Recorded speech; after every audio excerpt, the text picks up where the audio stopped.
Hey, what's up guys, Riv here. So today we're going to be talking about the now completed downfall of Suicide Squad Kill the Justice League. Now since its release in February, it's no secret this game has been a major sore spot for pretty much every party affiliated with it, including Rocksteady and Warner Bros., who not only lost a lot of revenue on this game, but also Rocksteady had a massive round of layoffs directly because of this game's underperformance. And this game fell flat on its face right out of the gate, only having a flashbang of some success in the first couple of days, but after that it struggled to even get sometimes double digits in terms of concurrent players, and a lot of that had to do with the labels attached to this game. It was immediately labeled as woke. Also, it had its connection to Sweet Baby immediately exposed right after its release. Also, this game was criticized for being a live service game, and overall, a lot of people just thought this wasn't a very enjoyable game. A lot of people saying that the writing was mediocre at best, and also saying the gameplay and combat itself was just boring. But anyways, I don't think it's really surprising given all that about 10 months after its release, it has been announced that Rocksteady will be ending its support for Suicide Squad Kill the Justice League after less than 1 year. This headline is not surprising. The only thing that's really surprising in this situation is that they made it this far. It really just kind of begs the question. They must have had a lot of assets already at their disposal, so they just kept going with it to basically make use of them, because this whole thing has just been a giant mess since day one. But you look at this headline, right? It's obviously very critical and just getting right to the point about the shutdown here.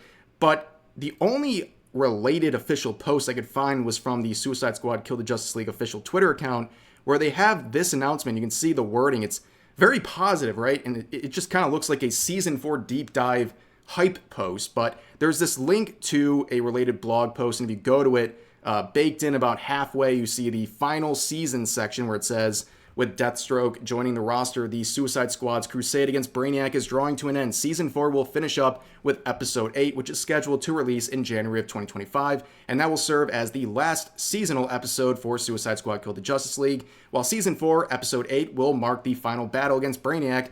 All online features will continue to be available, so you'll still be able to enjoy co-op with friends, as well as all previous seasonal/episodic content. So that is really the end, right? They have officially announced it, and that is also scrapping some future content that was supposed to be coming. That, of course, now being cut short with the end of the Season 4. And you can see the offline mode is being introduced, and a lot of people are asking two questions. Number one, why wasn't this offered sooner? And why was this game even a live service game in the first place?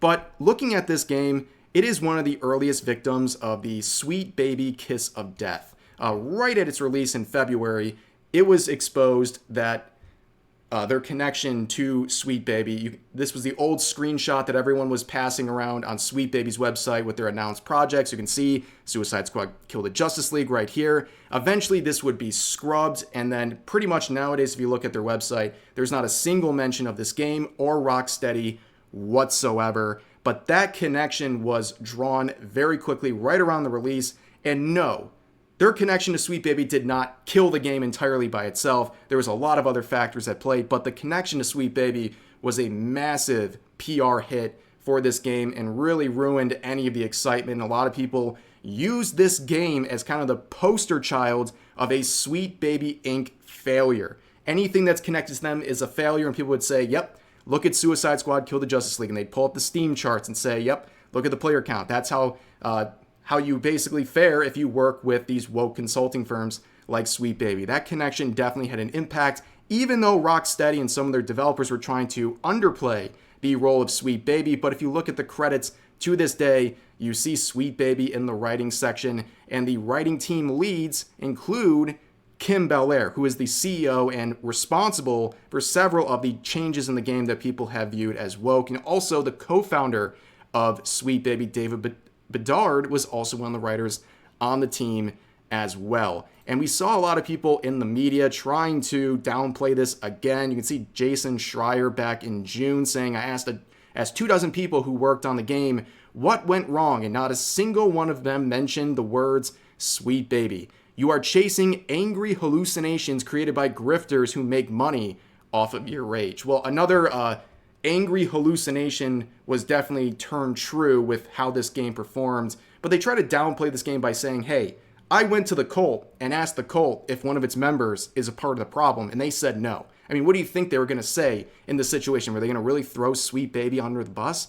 Of course not. But the numbers speak for themselves, right? You can see they peaked at 13,000 day one, and within days, they flatlined for literally the entire year. Now, what's interesting here is that there's been a breath of life, peaking over 2,000 concurrent players during late November, and really it's kind of continued on into December. You can see right now the players in the game right now concurrently is over 1,000, which again is not a great number for this game given the fact it's still within the first year of release, but it's definitely an improvement from the double-digit numbers we were seeing for many months. But why is this happening? Well, the reason this is happening is funny and kind of disappointing in many ways, beginning with this jump in November, which was the result of a Black Friday sale where you can see you could buy the copy of Suicide Squad Kill the Justice League for $3.49, down from $70. Literally, the black coffee sitting next to me cost the same amount as this game, which I don't know what's more ridiculous, the price of this game and the amount it's fallen, or the price of this coffee, but nonetheless, $3.50 for this game. And also you can see right here the deluxe edition here dropping from $100 to just $5. That is one of the biggest decreases in price I think you'll ever see in the first year of a major AAA release. And also the recent jump over the past day or so is because of this big addition to the game, Deathstroke arriving. So looking at this character, it's like the best thing they've made. He looks badass, and that's not too unexpected. This is a great character a lot of people enjoy from DC, but they did a really good job designing this character. He looks really cool. This is actually like enticing. This is something that might actually get you interested in this game. So they saved this until the end. This is literally like their Hail Mary pass, but before they get the pass off, the clock already hit zero. The game's over. It's too late. It doesn't even matter at this point. But this is what they could have done with a lot of other characters, but they refused to. Instead, they made a bunch of bizarre choices, like one of the other characters they released, Joker here. We had the dollar store version of Joker that's somehow equally as cringe as the Jared Leto version. You also have Dr. Freeze here, and I'm surprised they didn't show off the Pride outfit that was a purchasable cosmetic during Pride Month. Also, we have Deadshot's daughter here, which is the product of another unnecessary race swap of characters. Many believe which was the product of Kim Bel-Air's influence on this game. On top of that, we end with this. Compare. We go from this to this. I mean, this is what they were capable of, and they just really held it in their back pocket this whole time. It's kind of disappointing. They could have done more with this game and the designs of the characters, but they decided to virtue signal and try to go woke with this stuff, and it just turned out really bad for the other characters. But there's a lot to take away with this situation, okay? You hope, and honestly, it's copium at this point. You hope that there's lessons learned here, right? You hope that Rocksteady, Warner Bros., and other studios watching from the sidelines look at what happened with this game. The fact it cost Warner Bros. $200 million in revenue. The fact that it had a massive layoff as the result of this, Rocksteady laying off a massive round of its employees directly because of this game and how it underperformed. You would hope there's lessons to be learned from this. You know, maybe working with woke consulting firms like Sweet Baby is a bad idea. Maybe doing a live service game is a bad idea. Maybe trying to be woke is a bad idea.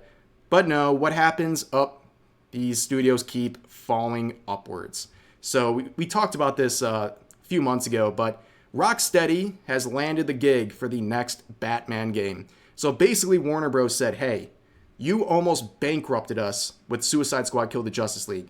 We really like that. We want more of that. So we're going to get you in charge of this next Batman game. We trust you. I mean, it's insane. How do you get rewarded like this for losing a company hundreds of millions of dollars and having a major AAA flop associated with you like that? How do you get rewarded for that? That's the issue with the gaming industry right now. Mediocrity being rewarded because of, well, reasons. And on top of that, I talked about the live service aspect. That was a big criticism of this game. And what do they do at Warner Bros.? They double down on it. So, in case you don't know, there is a sequel coming for Hogwarts Legacy. And the initial game that released in 2023 was a massive success. generating over $1 billion of revenue for Warner Bros. And then you have the next Warner Bros. Product, Suicide Squad Kill the Justice League. That's a live service, unlike the original Hogwarts Legacy, and it flops. It costs them hundreds of millions of dollars. So what do they do in response? They double down. They say, oh, Hogwarts Legacy 2 is going to be live service. That is the rumor right now. It's not 100% confirmed, but that is the rumor that's been going around and has been spread by journalists, that Hogwarts Legacy 2 is going to be a live service game. And that is just a colossal mess up. How do you see what happened with these two games and go with the live service route? Not only going with the live service route, but doing that to a franchise that has been a gigantic success, way beyond their expectations, I'm sure. I don't think they expected to make over $1 billion on that game. Yes, it's a very successful IP, but I don't think they expected that level of success. And you can thank all the psychos on Twitter for all the free promotion involving that game and their feigned outrage and virtue signaling over people purchasing and streaming that game. But nonetheless, you can see all these parties involved, they clearly haven't learned anything from the failure of this game. And you would think it'd be a very sobering moment for a lot of people involved, but it just seems like another day at the office, and they're just like, yep, well, that happened. Anyways, let's move on to the next project and act like there's nothing to learn from this whole experience. But overall, that's really all I have to say about this situation. We have witnessed the full cycle here of Suicide Squad Kill the Justice League, and it was a pretty entertaining one to watch. Not for them, but for everyone else watching, and watching basically a group of companies reap what they sow for making a lot of decisions that gamers just don't like. Okay, appealing to Twitter is not going to make billions in revenue. Appealing to gamers and giving them what they want, that's going to be successful. But for now, that's going to do it for this video. As always, feel free to share your thoughts about today's topics in the comment section down below. Hope you guys enjoyed the video, and I'll see you next time.